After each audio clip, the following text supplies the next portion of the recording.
how do you make a team feel like a team? I think the way that I think about it is that on a very basic level, this is just a group of people. And what are the things that make groups of people get along? Like if you go to a party, are there things that the host can do that's going to make it more likely that it's an enjoyable party and you kind of all talk with each other and you have a good time? Um, so not to say that work is a party every day, but to some extent, as the manager, you are a little bit the party host, who's trying to at least make people not go home and complain about how terrible it was. So, one thing I think about is just how I show up. That, I need to be sufficiently authoritative and confident, that people feel secure that I'm going to be able to tell them the right things to do and help them do that. But I don't have to be exclusively authoritative and confident and distant. So I try to make personal connections with people both one on one and in the group. So and this is, very dependent on your personality. I'm comfortable sharing, funny stories about what happened to me as maybe jumping off points to kind of talk to other people about what happened to them. For me, it's very natural to like be chatty in a meeting and I almost have to pull it back and be like, okay, let's do work. Um, but I do think it's important for you to be setting the stage if you want it to feel communal and where people have, that sense of community. People don't have to be friends in kind of the classic definition of friends, but you want kind of good feelings with each other. To sort of set that stage, like, hey, we're a group of people, we're here. It's a little bit funny, like it's a bit contrived that we all ended up having to be pseudo friends and do a project together. Um, but now we're here, so let's just act like people. So I think that for me is the first stage.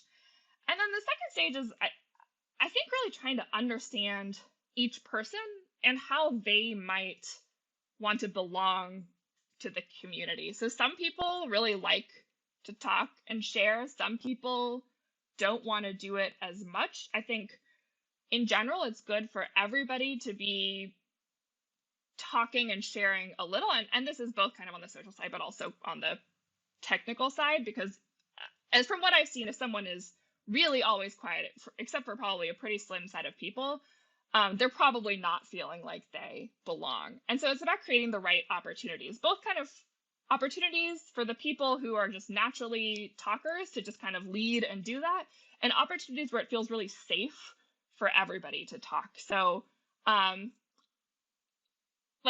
the go around the room thing is great if you want everybody to talk, but you need to be very sure that it's something everyone's going to be comfortable about. And so it's not, I would never say like, everyone go around the room and tell me your biggest fear, or like everyone go around the room and tell me your biggest accomplishment, or anything that's super personal. But maybe like everyone go around the room, and actually one that was a hit was like, tell me if you would have a rat for a pet, or you kind of think that's weird. Everyone's going to have an opinion on that. And it is it is unlikely. I now, as I was saying, there's edge cases. I can imagine a reason why someone might have really strong feelings about rats that is not comfortable to share in a work environment, or maybe if you're like an exterminator, so I don't know. But there's kind of things that are fun but are pretty safe. And then I think the other piece of that is there's different ways that people like to contribute. So some people are like pretty verbal. I'm one of them. I'm chatty. Some people, that's not how they like to think, and that's not what they're always comfortable with in a group setting. So having a lot of opportunities for written communication. If you're doing a brainstorm, I definitely recommend having people write things first and then potentially optionally share out loud what they wrote. And then, one more thing I think about is what is the mission of the team or the project, and how do you get everyone to feel like they're really contributing to that? Because that is sort of ultimately the thing that's going to bind this group together. So when I was building up my last team at Humu, we started with 5 of us. I think we got 5 more in a pretty short period of time. And also in that period of time, we were going towards this beta release of the project we were working on, and it was a pretty new kind of launch for us to do. We didn't do kind of these staged releases with a beta release in the past. So it was new and exciting, a lot of work, and the thing that everyone was talking about, on our team especially, that this was like the big focus, every conversation, something about the beta release.